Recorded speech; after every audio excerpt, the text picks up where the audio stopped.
Hello everyone, Speedrunner 0-18 here, and welcome back to the 386 Speedrun Challenge. In the last episode, we raced the Kanto legendary birds against each other, and that was very fun to do. Can't wait to do more Pokemon against each other in that kind of format. Today, we're back at it again with the solo runs.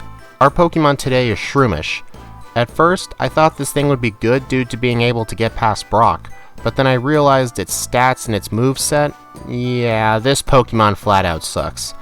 I mean, this is a first form Pokemon, so what do I even expect? Shroomish's TM learn set and level up moveset isn't that good. I just see grass and normal type moves, and that's basically it. I highly doubt it could come out on top of other stage 1 Pokemon, but let's see how fast Shroomish can speedrun Leafgreen. How fast do you think he'll be able to do it, or what place he'll get? Leave your guess in the comments below and see if you're right. But first, here are the rules. I'll put them in the comments as well in case you need to reference them for later. With that out of the way, please like and subscribe if you enjoy the content, and let's get into this. To start the run off, I grab the PC potion, replace Bulbasaur with Shroomish, and fight the rival. Shroomish absolutely struggles with this fight due to his stats. I end up having to use the PC potion in this fight because I just couldn't make it through. I actually died during an earlier attempt, which made me reset the entire run. This isn't looking good if the first rival is hard. After doing the usual stuff at the start, I enter Viridian Forest. I actually fight some of the bug catchers here to try and get some extra experience, but it is going great as you can tell. I only ended up fighting just a couple of them before heading to Sammy. All the bug catchers here were difficult due to Shroomish's typing and weak stats. After getting out of Viridian Forest, I used the center, grind on wild Pokemon until level 13, then I defeated the Light Years trainer and Brock with absolute ease. Grass types in this game may have an easy time with Brock and Misty, but after them, Grass becomes a bad type to have. You'll see what I mean later. After buying some goodies at the mart, I take down the Route 3 trainer slowly with Tackle and Absorb, and at level 16, I teach Mega Drain over Absorb. I fight some optional trainers here as well since I felt like I needed the experience. When I get to Route 4, I heal at the center, get the Person Berry, and enter Mount Moon. After getting the rare candy and escape rope for later, I fight the Rocket Grunt. This is the main problem with grass types in this game. So many damn trainers use poison types on their team, allowing them to take down most grass types. But at least in the normal game, almost all grass types are part poison, so it isn't too bad, but still, I eventually get through both required trainers here. When I get out, I heal at Cerulean, buy some super potions, get the backyard candy, and fight Rival 2. Pidgeotto is going to be a problem for Shroomish, so I use my 2 rare candies before him and learn Headbutt. This move helps me take down Pidgeotto, but Charmander can also be tricky, but luckily he wasn't. I was getting Articuno flashbacks for a moment, but we can finally move on. The Route 24 and 25 trainers weren't too bad. I did have to heal after a few trainers on the Nugget Bridge for PP purposes. The hikers were very easy with Mega Drain, plus I got to heal up on them so I didn't use as many potions. I even fought a bunch of optional trainers here for the experience, and I also grabbed the TM for Secret Power, which I teach over Headbutt since Headbutt ran out of PP. Headbutt and Secret Power both have 70 base power, plus Secret Power is more PP, so it was really worth teaching this move. After getting the SS ticket and recovering Dig, which I will never return to the owner, I go to the gym, battle both trainers, and then Misty. All of them go down to Mega Drain, and I finish the second gym split with a split of 1739. After getting the Citrus Berry and Rare Candy on Route 6, I go to the SS Anne. I grab the Hyper Potion from the trash bin, as well as the Cherry Berry and Pecha Berry from the other trash cans, and go fight. Pidgeotto was very difficult to take down, and was able to get some sand attacks on me, allowing Charmeleon to finish me off. It didn't help I was slower, so I ended up starting fights with a sand attack already on me. So I decided to grind after a while. What I did here to grind was fight most of the trainers on the SS Anne. I did avoid this one trainer, since his Pokemon knew Roar. After grinding to level 31, I outspeed Pidgeotto and 2-hit kill it with Secret Power. Charmeleon remains tricky due to me being a grass type, but I end up using Leech Seed to help me take it down. His other Pokemon went down to Secret Power when it went through the sand attacks. Kadabra did disable it, but I just drained its life energy instead. After healing up and leaving the ship, I buy some repels and potions from the mart, get the bike voucher, and teach Dig and Cut to Rattata. I go fight Surge. Believe it or not, Surge was easier than I thought. I realized that if I used Leech Seed on him before he used Double Team, it will drain its health away even if Double Team prevents me from hitting him. So I was able to beat him pretty quickly and achieve a split of 29 minutes and 54 seconds. Not too bad for a Stage 1 Pokemon. Route 9 and Rock Tunnel were very easy since most Pokemon here were weak to grass moves, like the Cubone and Slowpoke. Also at level 36 I learned Growth, which is basically an X special. This will help me a lot, especially since I won't need to buy any X specials. When I arrive at Lavender Town, I heal at the center, go south to Route 12 and get the TM for Return, Shroomish's most powerful normal type move. I'll teach this later since Shroomish probably isn't at max friendship. When I arrive at Celadon, I go get the coin case. There is an item I want to get at the game corner. It costs 1,000 coins, which in Pokédollars is 20,000. That is usually the amount of money I have at this point, but since I fought so many trainers, I decided to use it. What I got was the Miracle Seed. This will help Shroomish's grass moves be more powerful. Now that I'm thinking about it, I should probably have gave Moltres the Charcoal. It would have really helped the Sunny Day and Ember combo actually work out better, but oh well, moving on. On Giovanni, I Mega Drain his rock types and then use Leech Seed on Kangaskhan, some Growth, and some Mega Drain. I don't know why with some Pokemon, no matter if they have a type advantage or not, Kangaskhan is either really difficult as or just a pushover. Who knows? After digging out of the hideout, I go shopping. Besides my usual Super Repels and Super Potions, I buy 21 X attacks, 21 X specials, and 5 guard specs. I hope this is enough, but it probably won't be. During my first playthroughs with most Pokemon, I almost always end up going back for more. After getting the HM for Fly, I go to Lavender Town and fight Rival 4. I taught Return before this fight, so I just used that to defeat his team. Pidgeotto still loves to use Sand Attack, but I end up defeating his team despite getting a few of those in the eyes, as well as other places. Anyway, after returning the Marowak to Hell in order to rescue the innocent Mr. Fuji, I go to Celadon City and go straight down to Fuchsia. When I arrive there, I go into the Safari Zone, get the TM for Sunny Day again. I actually used this TM for the first time with Moltres in the previous episode. You may be asking, but Shroomish doesn't know any fire attacks. How in the hell will this be helpful? Well, I'm glad you asked. You see, Shroomish's best attack outside of Return is Solar Beam. It takes 2 turns to hit, but use a Sunny Day and it's instant. Plus, if you include the Miracle Seed and Stab Solar Beam becoming instant, if my math is correct, it is a 198 power move. This will really help. This combo does take time to set up and takes up 2 move slots, but what else do I even have to work with here?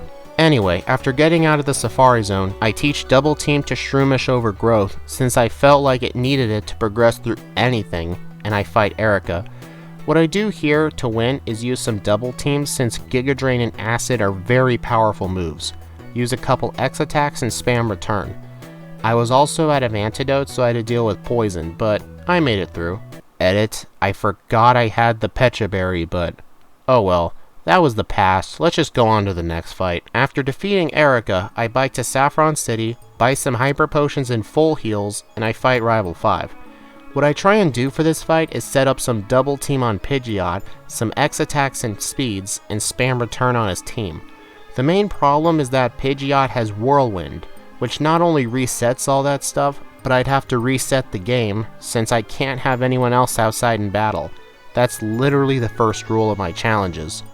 Sometimes what I do here, which is what I'm doing now, is depositing my HM mules in the PC so that doesn't happen. However, I won't always do this since it takes time and you'd have to get them back later. This is what I needed the escape rope from Mount Moon earlier. It is so I can make sure Silphco files another insurance claim. I am not letting them get away easy, even if Rattata is inside a computer. On the winning attempt, I end up setting everything up successfully and winning the fight. This rival fight is basically the hardest rival that isn't the champion, mainly due to Whirlwind. On Giovanni, I set up some Double Team, 1 X speed, 4 X attack, and spam return on everyone but Rhyhorn. On him, I use Mega Drain. After making Silphco file their 17th insurance claim in this series, I get my HM Mules back and go battle Sabrina. Return wasn't doing as much damage as I thought it would on some of these Pokemon, and I keep getting KO'd even through some double teams. So what I do is I up the number of X attacks I use, so after I do that, her Pokemon go down easily for a final split of 59 minutes and 3 seconds. You know, right now, Articuno, first place on the leaderboard, has already beaten Lance, I believe. I don't expect Shroomish to beat the Bird of Ice, but let's see if he can beat Poochyena's time, the fastest Stage 1 Pokemon I've done so far. On Koga, what I do is use a double team, Guard Spec, some more double teams, as well as some X attacks and speeds, and spam return for the win. Honestly, Pokemon with little move variety, such as Shroomish, as well as Poochyena when I did him in episode 2, were just so boring. I like experimenting with all the game has to offer, but oh well, that'll be for another day. After teaching Surf and Strength to Lapras and getting the Warden's rare candy, I surf down to Cinnabar Island and enter the mansion. While here, I pick up the secret key, the TM for Blizzard to sell for money, and the TM for Solar Beam, which I'll actually use. I then dig out. I teach Solar Beam over Mega Drain and Sunny Day over Growth, buy some Hyper Potions, and go fight Blaine. I will not be using the Sunny Day Solar Beam strat here since that won't kill his fire types, plus I don't need his Fire Blast doing way more damage due to the harsh sun. What I do here instead is use Double Team and then spam. I don't think this is going to work. Me being slower than Growlithe is allowing him to hit me with Fire Blast before I can even use one double team. This fight was way too inconsistent. Even though I want a fast in-game time, I still need to use somewhat reliable strategies. I decided to grind up Shroomish's levels. I decided it would be best to do it now because, who knows, I may need these levels for the Elite Four. Where I train is on Route 18. There are 2 beauties who give out a lot of money, and some bikers and bird keepers nearby, so there are a variety of trainers I can grind on. After grinding to level 51, I go fight Blaine again. I don't outspeed Growlithe, but I figured I should try and win this fight anyway, and after coming back to level 55, I finally outspeed the Growlithe. What I do here is KO it with Return quickly, set up some double teams and X items on Ponyta, and take care of his team easily. Would it surprise you if I said this actually happened like 2 or 3 times before this attempt you're seeing right now? Oh my god! Anyway, I beat him 1 attempt later for a time of 1 hour, 35 minutes, and 13 seconds. This can definitely be improved in the second round. Before fighting Giovanni, I go to the Celadon Mart, buy 42 X specials since I don't have growth anymore, as well as X defense for the champion's Pidgeot, and some more X attacks. The reason I need X defense will be clear when I fight the champion. On Giovanni, I use a Guard Spec to prevent a drop in speed, and I use some Double Team, some X specials, Sunny Day, and use Solar Beam. This may be one of the few Pokemon I actually have Solar Beam as a reliable move, so enjoy it while you can. Let's move on to the final 6 fights. On Rival 6, I set up 6 double teams on Pidgeot, use some X speeds and X attacks, and spam return on all but Rhyhorn, who just got hit in the face with a beam of light and pure nature, especially since the sun was bright and shining. After picking up the rare candy in Victory Road, I go through the rest of it with no issues at all. I went the wrong way again. Son of a bitch! After going through yet again having to do the rival fight twice, I arrive at the Elite Four. I heal at the center here, go to Cinnabar for some Hyper Potions and full heals, deposit my HM users, and prepare to enter the Elite Four. Let's do this shit. On Lorelei, I set up 6 double teams on Dewgong, which was tough since an Ice Beam puts me into range to die from hail. I then used 2 X speeds, 3 X specials, Sunny Day, and KO everything with Solar Beam. Jinx did survive, but didn't hit me with Ice Punch this time. On Hiker Bruno, as Scott's Thoughts likes to call him, I set up more double teams, X specials, Sunny Day, and spam Solar Beam. I was slower than his Pokemon due to Rock Tomb luring my speed stat, but I ended up defeating him when not hitting through 6 double teams like a hacker. On Agatha, how I win was exploiting the AI. This isn't too common in Gen 3, it's mainly known in Gen 1, such as defeating Lance's Dragonite with a level 5 Zubat due to it always using agility. But in Agatha's instance, I use Solar Beam to charge up for the second turn attack, and Agatha most of the time switches to something else I could set up my double teams and X specials on. When I do get to set up, I use some X speeds and specials and kill everything with Solar Beam since return won't work on her Gengars. On Lance, I set up 6 double teams on Gyarados, some X speeds and X attacks, and spam return on his Pokemon. I tried using Solar Beam on his Aerodactyl since it resists return, but it wasn't doing too much damage, so I just killed it with return. Now, one fight left. Let's see how we do. On the champion, I set up double team.